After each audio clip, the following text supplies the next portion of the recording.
Assalamu alaikum. Welcome back to New Concept English Book 1. Today is Friday, October 11th, 2019. Now let's dive right into our lesson for today. Our lesson today is lesson 89. And the topic of today's lesson is for sale.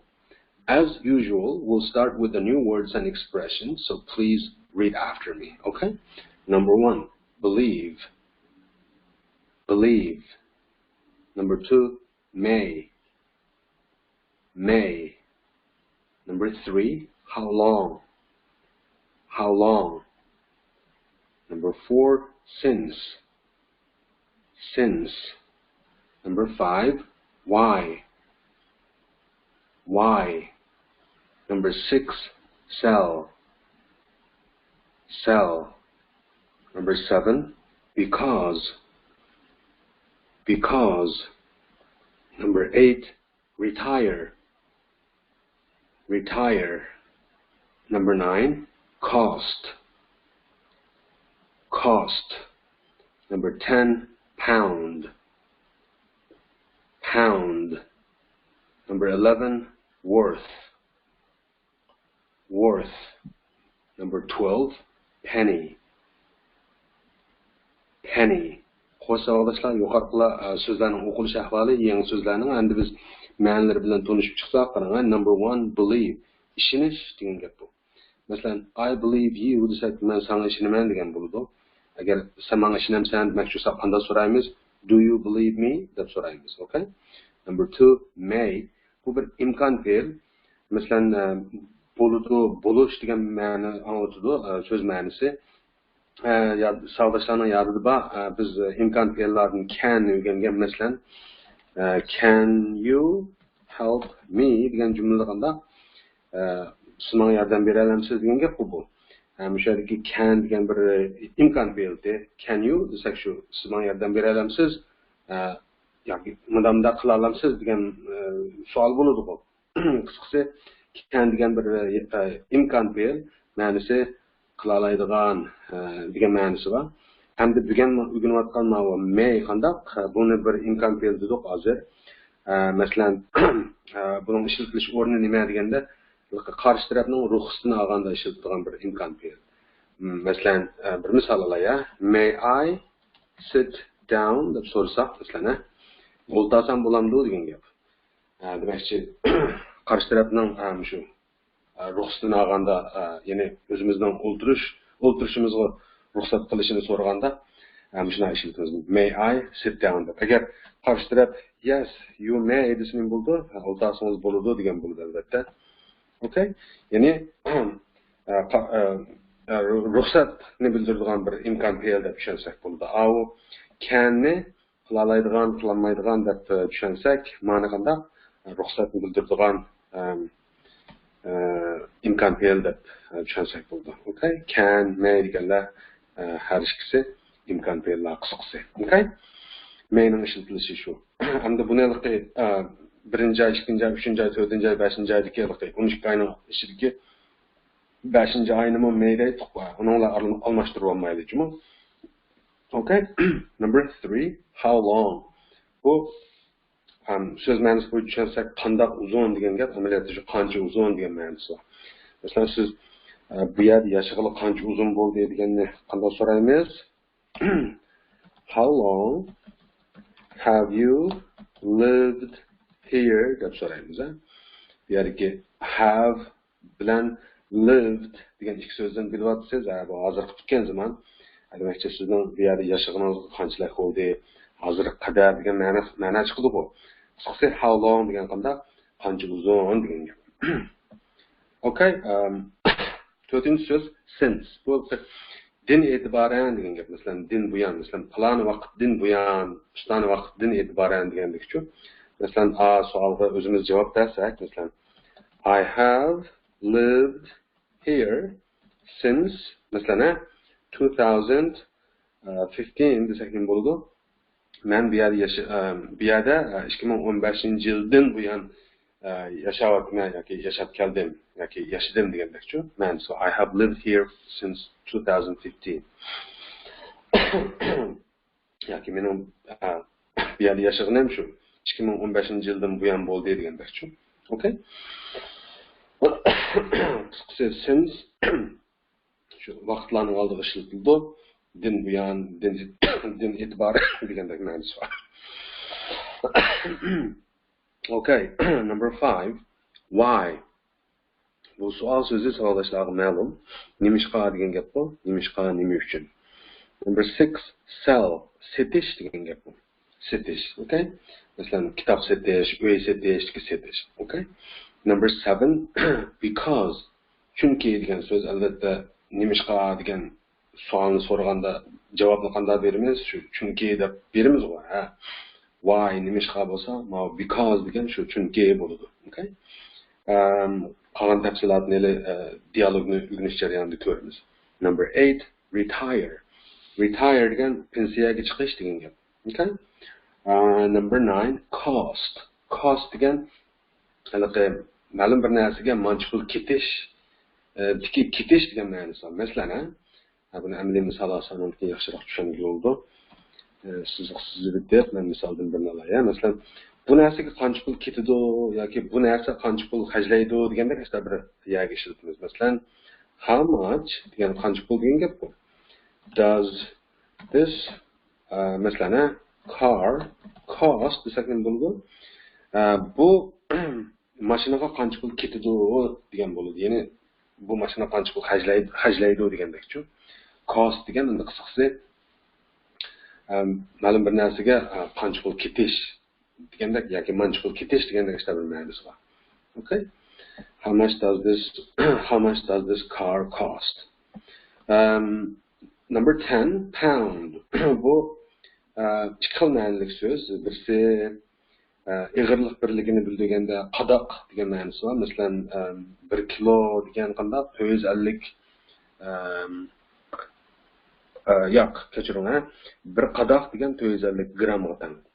2 qadoq qancha bo'ldi? 900 grammga teng. Demakchi, 2 qadoq degan ham 1 kilodan sal ozroq bo'ladi. Qisqasi pound deganning bir ma'nosi mushu, ya'ni qadoq, ig'irlik birligi. 1 qadoq qancha dedik hozir? 450 gram. Yana bir ma'nosi poundniki fon sterling. Angliyaning pul birligi bor, xuddi Amerikaning pul birligi dollar bo'lganga o'xshash. Pound degan Angliyaning pul birligi, ya'ni fon sterling, okay? Ya'ni ikki xil ma'nosi bor. Birisi qadoq, ig'irlik birligi, yana birisi pul birligi, fon sterling. Okay, number 11, worth. Worth degan avu 9-chi so'z cost degan manchqul ketish degan ma'noni olsa, worth degan shu manchqulga yarash degan ma'nosi bor yoki manchilar qimmatli degandakchi, işte bir ma'nosi bor. Masalan, how much does this car cost deb so'raganda javobi nima bo'ldi? Masalan, it costs masalan $5,000 desak nima bo'ldi? Uningga $5,000 ketadi degan gap bu. Yoki u $5,000 xarjlaydi degandakchi. Ma'lumda savolga berilgan javob bu. How much does this car cost? Bu mashinaga qancha pul ketadi? Javob, uningga $5,000 ketadi degandek. Ammo worth deganchi, masalan, manchilar qimmatli yoki manchilar pulga yaraydigan degan ma'nosi bor deb-ku. Buni bunday desak bo'ladi ma'lum. Ma'zurki, uningga $5,000 ketadi degan gapni it is worth $5,000 desak bo'ladi. Gapni tushunishmi? Ya'ni agar birisi how much does this car cost deb so'rab qolsa, ya'ni bu mashinaga qancha pul ketadi, bu mashina qancha pul deymiz-ku Uyg'ur tilimizda. Ashta so'rab qolsa, ikki xil javob bersangiz bo'ladi. Birisi it costs $5,000 yoki it is worth $5,000. Okay? Uningga $5,000 ketadi yoki u $5,000 ga yaraydi degandakchi, yoki u $5,000 qimmatida degandek. Worth degan ishtaroq bir so'z, 11-so'z, okay? Number qolganini dialogda ko'rasiz. Number 12, penny. Penny degan Şu fon sterlingningki eng kichik pul birligi, xuddiki dollarning eng kichik pul birligi cent bo'lganiga o'xshash. Masalan, qarang, dollarni dollar deymiz-ku. Ups. Dollarni dollar deymiz-ku. Demakchi dollarningki eng kichik pul birligi cent bo'ladi. Mana pound, ya'ni fon sterlingningki eng kichik pul birligi nima bo'ladi? Penny bo'ladi degandekchi. Okay? Dollar, cent, pound, penny. Shunchalik tushunib olsak bo'ladi. Xo'sh, shunda bo'lsa so'zlarningki o'qilish ahvoli va ma'nolari yuqorqidek, ham biz dialogni o'rganamiz albatta. Dialogni o'rganishdan burun oldin bilan biz dialogni o'rganib bo'lib javob berishga tegishli savolni tushunayotmasak bo'lmaydi. Qarang, bu savol nima savol?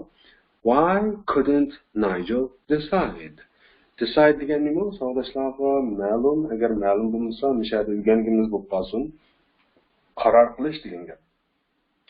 Bu couldn't degan nima endi? Ma'lum couldn't degan o'rganib baxmagandiq-ku desangiz, couldn't degan shu can't ningki o'tgan zaman shakli. Yoki mana bu nimamga do'stimga yozsam buni qarang. Bu men degandim, ustidagi mana misolni ko'rdingizmi? Can you help me? Siz menga yordam bera olamsiz degan gap bor. Ya'ni can ma'nosi shu imkon ber, qilalash, qilmaslik degan ma'nodagi bir so'zdir bu. Imkon berlar. Unda bo'lsa, shu hozir biz ko'rgan could degan nima bo'ladi desangiz, shu can ningki o'tgan zaman shakli bo'ladi. Ya'ni, masalan, hozirgi zamonda bo'lsa can deb ishlatamiz, o'tgan zamonda could deb ishlatamiz. Masalan, misol olsak qarang, I cannot do it desak, men uni qilolmayman degan gap bo'lamdi. Agar men uni qilolmaydim deb o'tgan zamonni ifodalaymoqchi bo'lsak, I could not do it deb ifodalaymiz degandek. I cannot do it degan hozirgi zamonga ishlatildi, ya'ni men uni qilolmayman degan gap. Hozir uni qilolmayman demoqchi. Could-chu hozir degandek can o'tgan zaman shakli, ya'ni o'tgan zamonga ishlatamiz. Masalan, men uni qilolmagandim degandek ma'nosi olishadi. Endi shu cannot ni qisqartirib qanday qilamiz odatda? Qarang, can't deb ham oladiq. Bunda qisqartiramiz. Cannot ni qisqartirib can't deb olamiz. Could not ni qisqartirib couldn't deb olamiz degandek. Shu demakchi amaliyotdagi mana can't degan shu cannot ni qisqartirilmasi, couldn't degan could not ni qisqartirilmasi.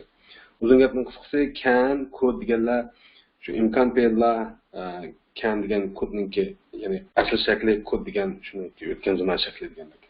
Hozirgi misolda tushundirgandek. Okay? Xo'sh, shunda bo'lsa, mana jumlani nima deb tushunsak bo'ladi? Mana bu savol jumlani, ya'ni Nigel nimishqa qaror qilamidi degan gapmi? Nigel nimishqa qaror qilamidi deb o'tgan zaman ifodalayapti, nimishqa qaror qilamidi deb. Bu savol biz bilib olishga tegishli. Andan keyin darsimizdan mana bu nimasini temasini tushunatmasak bo'lmaydi. For sale degan nimaga desangiz, setiladi degan gap. Masalan, o'ylarning sirtiga ashaq viviska esib qo'ydi, odatda yoki bo'lmasa bir taxtay sanjib qo'ydi. Masalan, Amerikada yoki Yevropada yoki Kanadada. Masalan, bir o'yin sotmoqchi bo'lsa, uning sirtiga bir taxtaydan birini sanjib, o'ylisiga yoki eshik oldiga taxtaydan birini sanjib, mushu xatni yozib qo'ydi. For sale degani shu setiladi degan gap. For degan uchun so'z ma'nosi bo'yicha tushunsangiz, sale degan shu setish qartilgan. Ism so'zi. Ya'ni for sale degani shu setilish uchun demakchi. Shu o'yinning oldida qadab qo'ygan shu taxtaydan shu bu setilish uchundir demakchi. İşte ma'nosi bu. Uni biz jonli tilda setiladi deb olsak bo'ladi, okay? Xo'sh, shunda bo'lsa, so'zlar va dialogninki biz javob berishga tegishli savoli tushunib oldik. Endi biz qanday qilamiz? Tekstga mana dialog kirib ketdi, qarang. Menga agish bir qatim o'qiydigan bo'lgansiz, anamdagi ma'nosini tushuntirmay qarang. Nigel bunda deb boshladi gapni. Good afternoon. Good afternoon. Deb bo'lib, I believe that this house is for sale. I believe that this house is for sale. Desa, Ian, nima deydi? That's right. That's right. deydi. Bu gapga Nigel nimdab inkas qaytuvdi? May I have a look at it, please? May I have a look at it, please? deb so'rasa, Ian nimdab javob berdi? Yes, of course. Yes, of course. deb bo'lib, come in. Come in, deydi. Ondan keyin uyga kirib bo'lgandan keyin Nigel, how long have you lived here? How long have you lived here? deb so'rasa, Ian deb javob berdi. I've lived here for 20 years. I've lived here for 20 years. Digante Nigel nimdedi? 20 years. 20 years. That's a long time. That's a long time. Is that Ian Qopop? Yes, I've been here since 1976. Yes, I've been here since 1976. Digante Nigel nimdedi? Then why do you want to sell it? Then why do you want to sell it? deb so'rasa, Ian nimdeb javob berdi? Because I've just retired. Because I've just retired. deb bo'lib, I want to buy a small house in the country. I want to buy a small house in the country. Desa Nigel nimdedi? How much does this house cost? How much does this house cost? deb so'rasa, Ian nimdeb javob berdi? 68,500 pounds. 68,500 pounds. This is Nigel nimdedi? That's a lot of money. That's a lot of money. Dedi. Desa Ian nimdedi? It's worth every penny of it. It's worth every penny of it. Desa Nigel nimdedi? Well, I like the house. Well, I like the house, but I can't decide yet. But I can't decide yet.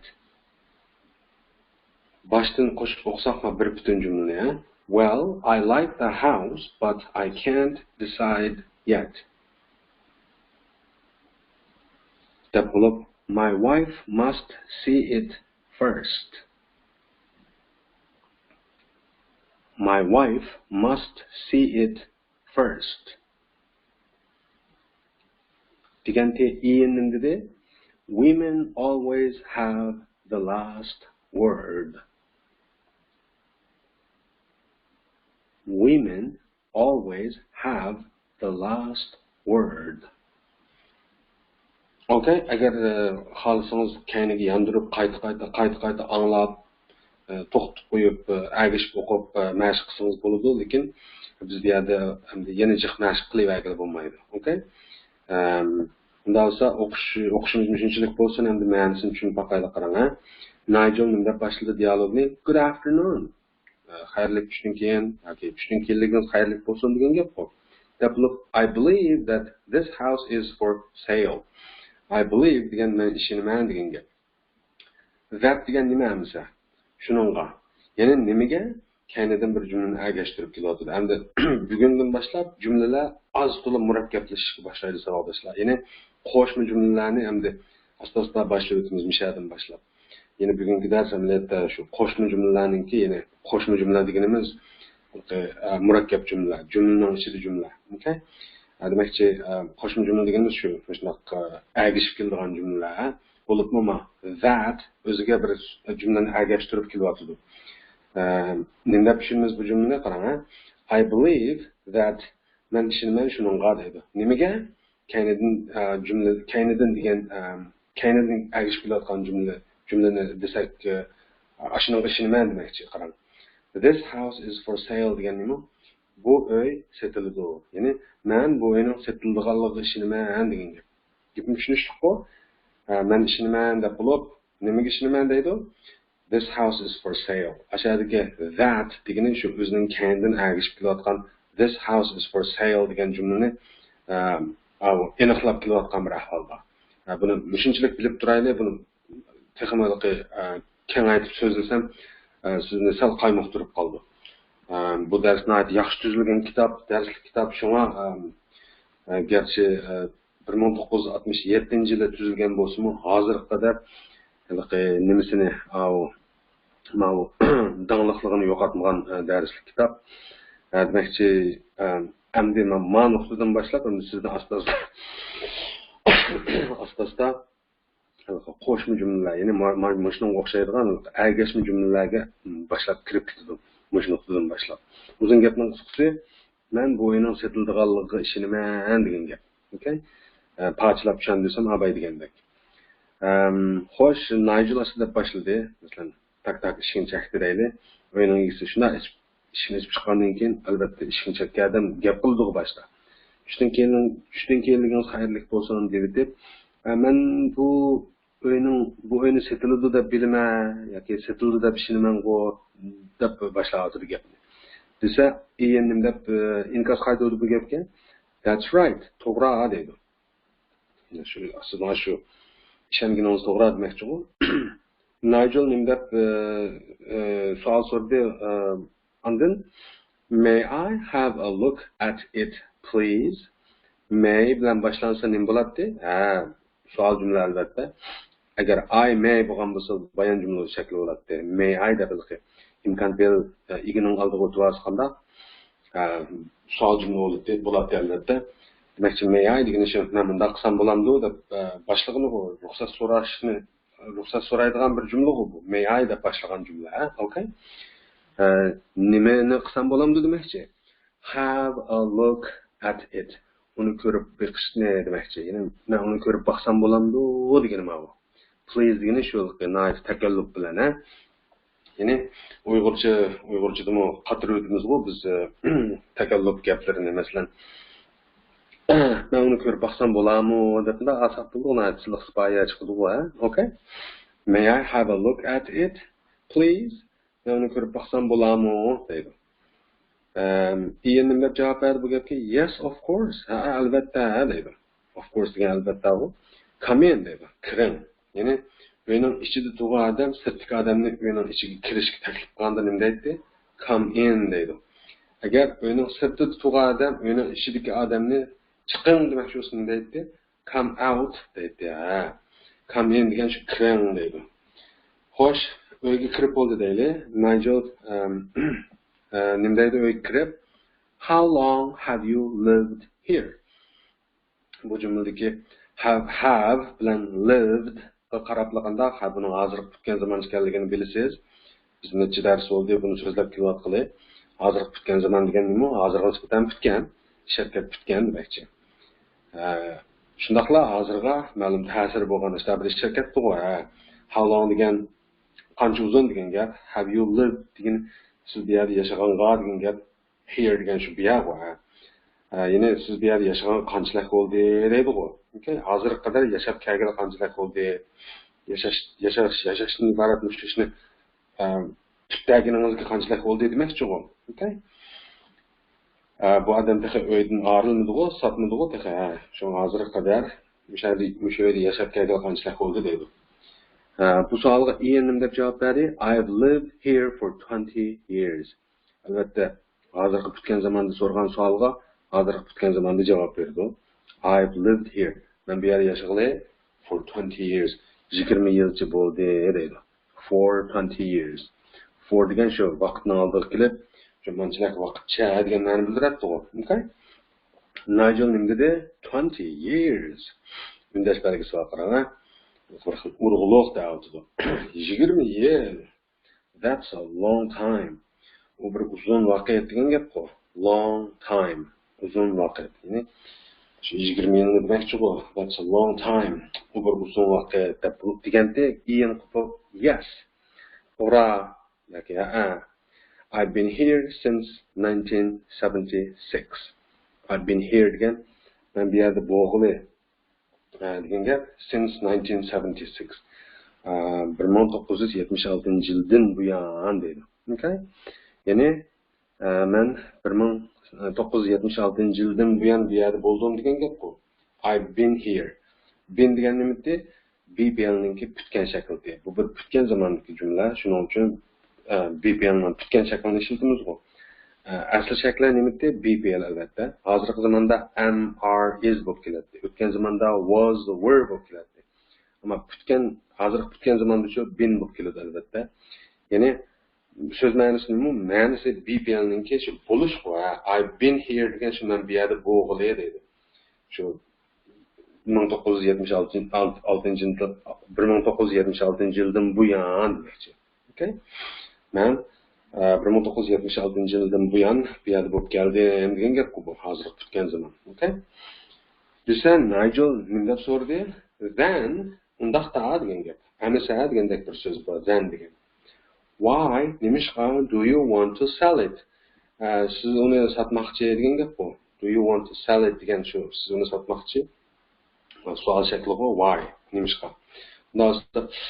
Undaqda siz nimishqa uni sotmoqchi degan gap bu. Okay? Desa Ian nima deb javob berdi? Because I've just retired. Chunki I've just retired. Bu ma hozir bitgan zaman. Men hali qandaq nim bo'ldim deydi ku, pensiyaga chiqdim deydi. Hozir bitgan zaman, okay?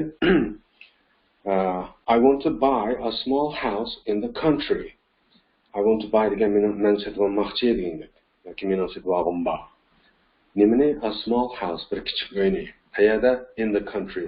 Sahroda deydi. Country deganninki davlatdan boshqa yana sahro degan ma'nosi bor, okay? I want to buy a small house in the country deganni mening sahrodan bir kichik uy sotib olg'im bor deydi. Okay? This is Nigel nima deb so'radi? How much does this house cost?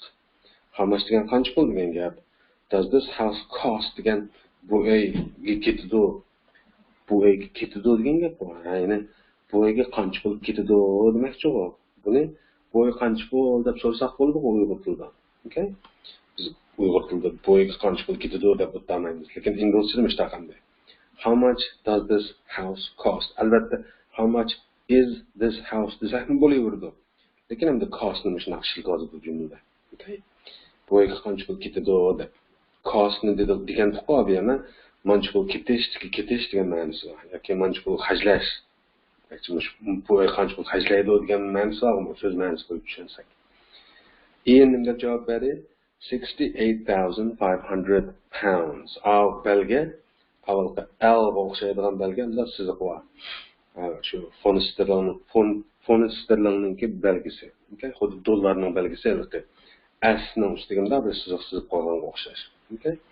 Xo'sh 68,500 pounds degan shu 68,500 fond sterling demakchi bu. Okay? Bu gapni olib Nigel nima dedi? That's a lot of money. U bakchiq pul deydi u. Bu bakchiq pul. Savdoshlar esonlarda bo'lsin. Bu nihoyat uzun vaqtlarning oldida tuzilgan kitob. Shuning uchun qandaq shu vaqtdagi mol bahosi bo'yicha tushunamiz buni. Okay? Ya'ni 68,500 fond sterling degan shu vaqtlarga nisbatan yamanjiq pul. Okay? Hozir balkim 6,850,000 fond sterling bo'lishi mumkin. Yoki 680,500 fond sterling bo'lishi mumkin. Qanday bo'lsa ish qilib Şu vaqtda 68,500 pounds qandaq naydijiq bu. A lot of money bo'lgan. Şu an Nigel işte deyapti, that's a lot of money. Bu bakchiq pul. Desa, endi it's worth every penny of it. It's worth degan u yaraydi degan gap. Nimaga yaraydi? Every penny. Har bir shu o'zininki har bir sentga yoki har bir pennisiga deydi qo'ydi. Eng kichik pul birligi dedi bu pennini. Demak, har bir punktini yaraydi demakchi. Har bir punktiniga yaraydi. Yani it's worth every penny of it degan bu uning har bir punktiniga yaraydi. Yani bu rasmiy qimmati va bir o'y demakchi bu. Okay? Desa, Nigel nima dedi? Well, I like the house. Well deganni savdoshlar bak tushunib ketdi hozir. Endi nima desam bo'ladi deganda ishda bir gap qoldi. Ikkilinib qolganda ishiladigan. Nima deyishni bilamay ikkilinib qolganda ishiladigan bir imliq so'zi deb tushunsak bo'ldi. Well, endi nima desam bo'ladi deb bilib, I like the house. Men uyni yaxshi ko'raman yoki yaxshi ko'rdim. But I can't decide yet. Lekin men can't decide degan qaror qilolmayman degan gap qo'y. Yet. Hozircha. Okay? Texcha hozircha. Demakchi, hamma desam bo'ladi, men uyni yoqtirdim. Lekin men hozircha qaror qilolmayman yoki tex qaror qilolmayman degan gap qo'y. Deb my wife must see it first. Mening ayolim ko'rishi kerak uni boshda deydi. First degan boshda oldi bilan qo'y. Must see it degan ko'rishi kerak. Must degan bir imkon fe'li. Bundamda qilish kerak, bundamda qilish lozim deganda ishlatilgan bir imkon fe'li qo'y. My wife must see it first degan shu qisqasi ayolim boshda ko'rib yiqish kerak deydi. Bu gap qarta nima dedi? Women always have the last word. Ayollar davomli have degan shu qiladi deydi. Nimani? Have-ni yamanjiq qiyalar ishlatib savdoshlar. Şu gapning o'ramiga asosan muvofiq tarjima qilamiz degandim bu. Undan sonra the last word deganim o eng oxirgi so'z degan gap. Ya'ni ayollar hamon yoki davomli eng oxirgi so'zni qiladi degandekchi yoki eng oxirgi qarorni chiqardi degandek işte bir ma'nosi bor. Have the last word degan shu eng oxirgi so'zni qiladi yoki eng oxirgi so'zni beradi degandekchi. Okay? İşte tushunsak bo'ladi. Women always have the last word. Ayollar hamon eng oxirgi so'zni beradi yoki eng oxirgi qarorni beradi yoki qiladi degandek. Xo'sh, dialog o'qilishi va ma'nosi yuqoriqidek bu hisob emas, yana bo'lsa o'zingiz bir necha qatim o'qib, yodlab, ko'chirib yozib, undan keyin qayta tahlil qilib men deb bergandek qilib olsangiz, undan keyin o'zingizning bilimiga aylandi. Okay? Bundan so'ng savolga javob beraylik. Why couldn't Nigel decide? Nigel nima ishga qaror qilolmadi degan gap bu. Couldn't degani can't menga bitgan zaman shakli dedi. Can't deganni qilolmaydi shu topda deb tushunsak, couldn't degan qilolmagan ti deb o'tgan zaman ishlatildi. Why couldn't Nigel decide? Yani Nigel nima ishga qaror qilolmadi? Javob: because his wife must see it first. Çünkü onun ayoli, because his wife must see it first. Çünkü onun ayoli oldi bilan uni ko'rish kerak yoki çünkü onun ayoli boshda uni ko'rib yiqish kerak degan gap bu. Okay? Ayoli ko'rishdan burun qaror qilolmaydi. Shu oldindan shu qaror qilishdan burun ayoli boshda ko'rish kerak demakchi u, because his wife must see it first. Okay? Undan sonra dialogning mazmuni shunday savdoshlar. Endi biz nima qilamiz? Tez suratda mashqlarni ko'rib boqaylik issig'ida. Hozirgi tushunchaklarimizga asosan 90-darsin lesson 90 ni ko'rsak, nima bo'ldi? Have you bizning yet? 88-darsga o'xshab turadigan savol shakli ekan bu. Qaytib berib ko'rsangiz. Yine siz bundan da qildingizmi yo'q? Dedi u. Hozirgacha yoki texcha. Okay? Bu yetni texcha deb ammasaqim bo'ladi degandim ku. Have you bizning yet? Qarang. Birinchi jumlani ko'rib boqaylik. Madamdan have you read this book yet? Deb so'rasa, yes I have dedi. Yani siz bu kitapni o'qib baqdingizmi yo'q deb so'rasa, yes I have. Ha, o'qib baqdim deydi. When did you read it? Siz uni qachon o'qigandingiz? I read it last year. Men uni bulta o'qigandim deydi. Oldikisi hozir tutgan zaman, keyingisi o'tgan oddiy zaman. Başta tutgan zaman, hozir tutgan zamanni so'rashning sababi shu hozirga qadar shu kitobni o'qishdan iborat, shu ishni bitdingizmi, qilib baqdingizmi, qildingizmi deb shu ishning bo'lganligini so'rayotgan bo'lsa, keyinidan demakchi, agar o'qigan bo'lsangiz, o'qib baqgan bo'lsangiz, qachon o'qigandingiz deb o'tganki, ma'lum bir vaqtda yuz bergan ahvolni so'rayapti. Qachon o'qigandingiz deb. Buni oldingi darsda tushundirgan, mushunchalik bo'lsin tushuntirishim, qog'illarni so'zlab o'tib ketaylik ma'nolarni, qog'ilni o'zingiz bir ko'rib chiqing boshdan, okay? Hamisha bir deb qo'ydigan muhim gap, men ma'ni read deb o'qidim. Lekin demakchi, birinchi savolda read deb o'qidim, ikkinchi savolda read deb o'qidim. İkinci sorunun cevabı da read deb o'qidim. Ma'lum birdan read, birdan read deb o'qidingiz, nima bo'lib ketdi desangiz, qarshingizda menga yozay. Ups. Bu so'rini chiqaray qarang. Fe'lning asl shakli read, o'qish, kitob o'qishdagi o'qish. O'tgan zaman shakli read, o'tgan shakli read. Demakchi, yozilish o'qmoq o'xshash, lekin ahvol qarab read yoki readni ahvol qarab shu muvofiq o'qiymiz. Asli uchili shaklninki yozilishi o'xshash, qarasang spell qilinishi o'xshash. R-E-A-D, lekin asl shakli bo'lib kelsa read deb o'qiydi ekanmiz, o'tgan zaman shakli bo'lib kelsa read deb o'qiydi ekanmiz, o'tgan shakliga qanday read deb o'qiydi ekanmiz. Magibni tushunish, shuning uchun abayqlarni işte tushunsangiz bo'ldi. Men birinchi savol jumlada tutgan shakli bo'lib kelganligi uchun read deb o'qidim.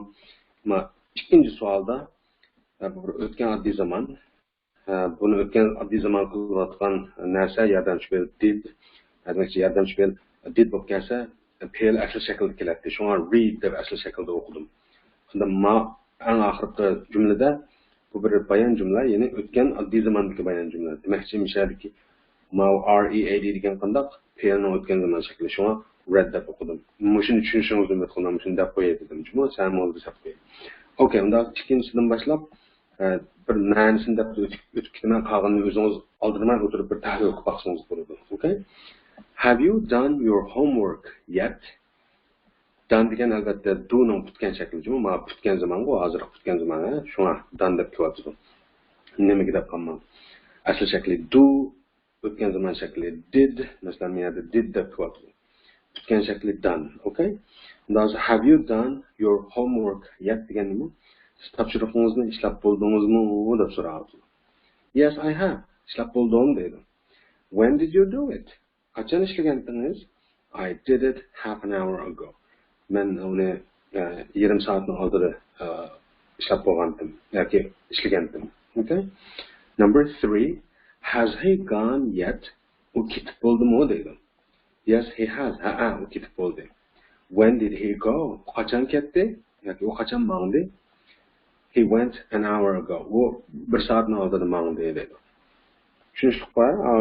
Tafsilotni tushundimmi? Chunki bunday chiqib kelsak ba'zi odamlar yoqtirmasligi mumkin. Ma'lum tushundim bo'ldi. Dava menga debchi. Okay, to'rtinchisi. Has she spoken to him yet? She degan u bor.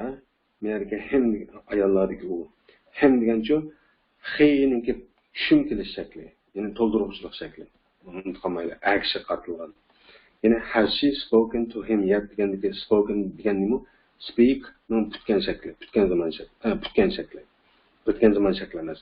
Asl shakli speak, o'tgan zaman shakli spoke, tutgan shakli spoken bo'ladi. Shu hozir tutgan zaman bo'lg'achqa spoken degan shakli kelyapti demoqchi. Bundan so'ng uzun gapning qisqasi, has she spoken to him yet? U uningga gap qildimi yo'q degan gap. Javob yes, she has. Okay. Apsi balasiga yoki ma'lum o'quvchiga degandek bir ahvolni tushunyapsiz-ku, ha? Ayol kishini ko'rsatib turib, u deydi. Ha, o'g'loldi uningga nishiltib qarang. U uningga gap qildimi yo'q degan gap. Ya'ni apsi balasiga gap qildimi yo'q, o'g'liga gap qildimi yo'q demakchi u. Yes, she has. U astaq qildi, ya'ni uningga gap qildi deydi. When did she speak to him? Uning qachon gap qildi? She spoke to him yesterday. Uningga tunugin gap qildi deydi. Okay? Demakchi yuqoridan tushundingiz. Qag'inni o'zingiz bir jim o'tirib, azroq bir kallığa tursanızlar düşünüp giderleyiz kağınını. Hoşunda olsa tüvende yeni bir cedvelde 3 grup bu. Fe'illarni berib qarang. Cut nima degan gap bu? Kesish degan gap bu, cut degani. Asl shakli cut, o'tgan zaman shakli mu cut, bitgan shakli mu cut. Put o'xshash. Ya'ni asl shakli put, o'tgan zaman shakli put, bitgan shakli put demakchi. Ma'nosi qo'yish. Bir narsani bir ma'lum bir yerga qo'yish. Read. Buni tushundingiz ham bo'ldi. Sat deganligi ma'lum bir narsani tangshash degandek ma'nosi bor. Tangshash degandek-chi. Sat. Okay, asl shakli sat, o'tgan zaman shakli sat, bitgan shakli sat. Shat deganligi yepish. Itish, yepishdiki. Shat, okay? Shat. Uch shakli o'xshash. Demakchi, ma so'zlarning ma'piyallarning uch shakli o'xshash. Albatta, yezilishi o'xshash, o'qilishi o'xshash. Hamda qayerda qaysi shakli kelyaptini hamda o'zingizdan kelib payqatishingizga bog'liq, okay? Faqatlar read sal alayidroq. Asl shakli read deb o'qiladi, o'tgan zaman shakli read deb o'qiladi, bitgan shakli read deb o'qiladi. Qolganlar hammasi cut, put, shat deb o'qiladi. Okay? Ma ikkinchi guruhga kelsak, do, ya'ni qilish, etish, qilish do. Asl shakli do, albatta, o'tgan zaman shakli did, bitgan shakli done. Okay? Come, kelish. O'tgan zaman shakli came, bitgan shakli come. Ma bir alayid bir ahvol. Asl shakli bilan bitgan shakli o'xshash ko'rsatadi. Faqat o'tgan zaman shakli o'xshamaydi ekan. Qarang. Give, gave, given. Berish bu, swim, swam, swam. Ma so'zlish bu, take, took, taken. Take degan elish, ma'lum bir narsani elish uchun. Eat, ate, eaten. Go, went, gone. Rise, rose, risen. See, saw, seen. Speak, spoke, spoken. Mishada muhim bir gapni deb qo'ymasin arkadaşlar. Albatta sizningki chin yaqindan agishib o'rganib menotganligingizga ishonaman. Garchi biz ko'rishmasakmi, masalan, siz meni ko'rmaysiz, men sizni ko'rmayman. Biz naq maydon o'tmadik bu darsni. Bu darsni to'g'ri yo'llab qo'ygan dars YouTube kanaliga. Demakchi, mavhum ishlar bir holatda o'tyapman men bu darsni, siz mavhum bir holatda o'rganyapsiz, meni ko'rmay, men sizni ko'rmay demakchi. Mishada bir gapni deb qo'ysam, to'lim muhim bu gap. Cho'qimki lug'atdan birini setib olishingizni tavsiya qilaman mana shu nuqtada. Lug'atdan birisi bo'lmasa, bundan keyingi o'rganishingiz zo'r qiyinchilikqa uchraydi. Chunki men demakchi sizning ko'z oldingizda emas yoki biz naq maydonda o'tmaymiz darsni mendan so'rayolmaysiz davomli. Ma'piyalning ma'nisi nima yoki ma so'zning ma'nisi nima deb. Bu masalani hal qilishning eng yaxshi usuli nima? Bir lug'at setib olish. Okay? Agar xohlasangiz men tavsiya qilsam bo'ladi. Yaxshi bir lug'atni. Demakchi, agar mana shu videoni ko'rib, tagiga fikr yozib qo'ysangiz, inkas masalan, ma'lum qandoq bir lug'atni setib olishimni tavsiya qilasiz deb so'rasangiz, men deb bersam bo'ladi. Okay? Mana shu videoning tagiga söz qoldirib qo'ysangiz, yoziqcha men javob beraman. Okay? Undan so'ng bu gap shunchalik bo'lsin. Endi biz qanday qilib yozuvchi mashqlarni ko'ramiz albatta. Written exercises. Ya'ni yozuvchi mashqlar. A qismida nima deydi? Write questions and answers. Yozing savollarni va javoblarni degan gap bu. Qarang. Berilgan misolga asosan he buni biz read deb o'qisak bo'ladimi, read deb o'qisak bo'ladimi? Demakchi, yozilishi o'xshash, o'qilishi o'xshamaydi albatta. Qaysi zamonda kelganiga qarab o'qiymiz bu o'qilishini. Okay, hozir bu so'zni read yoki read deb o'qishdan burun, ya'ni asl shaklda yoki o'tgan zaman shaklda o'qishdan burun buni jumlani bir butun ko'rib chiqaylik. bir bitim ko'rib chiqsa, okay, jumlaning oxirida last week deb turdi. Undan so'ng o'tgan hafta degan gap bu. Cho'qim oddiy o'tgan oddiy zamondagi jumla ekan. Undan so'ng qo'rqmaylar, read deb o'qiymiz ma so'zni. Okay? He read this book last week. Bu kitobni oldin qatda o'qigan degan gap bu. Xo'sh, undan so'ng shu jumla berildi.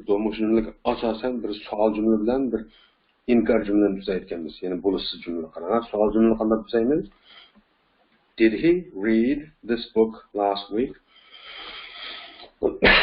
Ma cümlede ben nemişka read deb okudum. Abiyam read deb okuyandım go. Çünkü read deb okuşumdaki sebep bu ötken adli zamandaki cümle. Bir yer çokum read deb okuldu. Ötken zaman şekli okuldu. Ya ki ötken zaman şekli de okuyumuz. Ma sual cümlede şu. Ötken zamanda özgürleş vaziyetini yerden çıkıp did özcü gap bu, öz üstü gap oldu şuna. Asıl şekilde kildi ama peyilmeyede. Şunun için korkmay asıl şekilde okuyumuz. Read. Gibi düşünüşlük bu. Did he read this book last week? Dep okuyumuz. Sualının manası mı? O bu kitabını ötken hafta okugan mı de? Degen gap. Demek aşı verilgen bayan cümleki asasen bir sual tuzduq. Bu sualın müştah tuzduq demekçi. Hoşundan sonra he read this book last week degan bayan cümleki asasen did he read this book last week deb sual sorduq. Hamda bir tane inkar cümle tuzaymiz, yani bo'lishsiz cümle tuzaymiz qalan. He didn't read this book last week. Yani bo'lishsiz cümle deganim abayqi bayan cümleninki inkar şeklini demekçi. He read this book last week degan bu kitobni oldin qatda o'qidi degan gap. Bunun inkar şeklinin buldu. Bu kitabın aldığın kapta okumadı dediğin gap koy. Daha sonra bu gapın ne deydi? Bilirsiniz siz. He didn't read this book last week. Okay? Xo'sh, nasıl qolganlarni ishlayolamiz? Albatta ishlayolasiz. Şu berilgan ma'noli misolni tushungan bo'lsangizlar, cho'qim ishlayolasiz qolgan. Men birinchisini ishlab turmay qarang. The sun set at 7:20. Abim set nimani Tanışış deb tushundim, albatta quyoshga ishlatganda o'ldirish deb olamiz. Okay? Har xil ma'nosi bor. Bir so'zning bir ma'nosi yo'q. Fe'llar bo'lib ko'p xil ma'nolarga ega. Me'yada the sun quyosh deb ishlatilish o'ldadi yoki o'ldaganti deb asaq to'g'ri bo'ldi demoqchi-ku. Lekin sat deganda yana tanışış degan ma'nosi, soatni tanışış uchun. Okay, now the sun set at 7:20. 7:20 degani 7:20 o'tgan degan gap. Vaqtda dastlab quyosh 7:20 o'ltadi degan gapkanda, okay, undan so'ng buning savolni nima deb tuzaymiz? Did the sun set at 7:20 deb tuzaymiz. Bayan jumla asta berilgandan keyin savol jumla asta tuzaymiz, ya'ni quyosh 7:20 o'ltadi degan bayan cümlege asasen sual cümlesi bakar ise quyosh 7:20 o'ltadimi deb so'raymiz ku. Did the sun set at 7:20? Okay? Sual müştab tuzildi. Hem de negative, yani bo'lishsiz cümle qanday tuzildi? Albatta, ma berilgan cümle bo'lishliq cümle. Demakchi, quyosh 7:20 o'ltadi degan gapni bo'lishsiz qilish uchun qanday deymiz? Quyosh 7:20 o'ltamidi deymiz ku. The sun didn't set at 7:20 desak bo'ladi. Okay? Qo'shimda olsa, set degan fe'lni bilasiz. Asl shaklimi set, o'tgan zaman shaklimi set, kutgan shaklimi set, yezilishimi o'xshash, o'qilishimi o'xshash. Okay? Mana bunga diqqat qilishingizni umid qilaman. Qo'shimda number 2, 3, 4, 5, 6 lan ishlayolamiz. Albatta ishlayolasiz. Men ishlamayman. Sizning o'zingizga ishni. Mashq qilib qolaman. Answer these questions. Bunu so'allarga javob beraman degan gap bu. Example deydi. Did you read this book last week? Siz bu kitobni oldin qattiq o'qiganmidingiz? Javob: Yes, I read this book last week. Nimishqa did you read deb o'qidim. Men I read deb o'qidim. Did you read deganda asl shaklda kelib qashqa read deb o'qidim. I read this book last week degan majmunda, ya'ni javob jumlada o'tgan zaman shaklda kelib qashqa read deb o'qidim. Ma'ni bilan, okay? Yani, did you read this book last week? Yes, albatta qisqartib desak yes I did desak ham bo'ladi. Hamma yerda to'liq da'vatdir. Yes, I read this book last week. Ma bir misol. Yana bir misol. What about Penny? Penny jo dedi. Abi ham Penny degan so'zni biz fonistirlarning eng kichik birligi yana pungchandiki. Pung degandek işte ma'noda tushungandik. Birinchi harf kichik yozilganda. Ma Penny jo ayollarning ismi qartilgan Penny jo. Okay? Demakchi pungchan deb tushunib qolmayman. What about Penny? Penny jo dedi. Qizlarning ismi ya.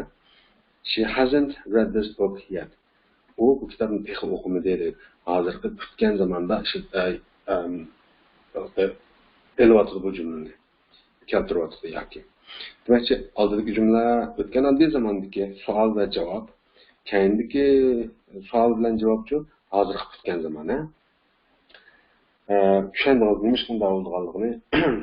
Oldingi savol bilan javobda siz bu kitabni oldin qatl o'qiganmidingiz desa, ha, oldin qatl o'qigandim deb o'tgan zamonda, o'tgan oddiy zamonda ifodalangan bo'lsa, keyinidan panijo degan savolga yoki o'taqa o'qimadi deb hozirgi nisbatan bu ishning bo'lmaganligini, ya'ni hozir kutgan zamon bilan ifodalayapti. Faqat bu yerda nima bo'lishsiz jumla bilan ifodalayapti. Hozir kutgan zamonni bo'lishsiz jumla bilan. Okay? Hasn't read. She hasn't read this book yet. Tushundingiz cho'qim men bilaman. Okay, shu kitobni 5-ingizni ishlayapsiz. Qo'shnilar tuandagi oltin ishlayolasiz, albatta ishlayolasiz. Men birini ishlab turman albatta, ikkinchidan oltinchi o'zingiz ishlaysiz, okay? Number 1. Did you do your homework last night? Siz topshirig'ingizni oqshom ishlaganmidingiz degan gap bu. Javob: Yes, I did my homework last night. Men oqshom topshirig'imni ishlagandim. What about Tom? Tom-chi dedi. Javob: He hasn't done his homework yet. U o'zining topshirig'ini texi ishlamadi deb hozirgi kutgan zamonda, ya'ni hozirga qadar bu ishni putdamidi texi deb bundoq ifodalayapmiz. Qolgan ishlayolasiz albatta. Unda bo'lsa davomli oldiga qarab menishingizni umid qilmay albatta. Bugungi darsimiz mushagichi bo'lsin. Hargiz bo'sh qolmagansiz. Mushagichi agishib kelalagandiki, sizni yomonkansiz, bundan keyin yana davomli agishib keta olasiz. Okay? Mushag kelalagandiki. Undan so'ng ko'p rahmat. Biz atki darsda ko'rishaylik yoki keyingi darsda ko'rishaylik. Thank you very much. I will see you next time. Bye bye.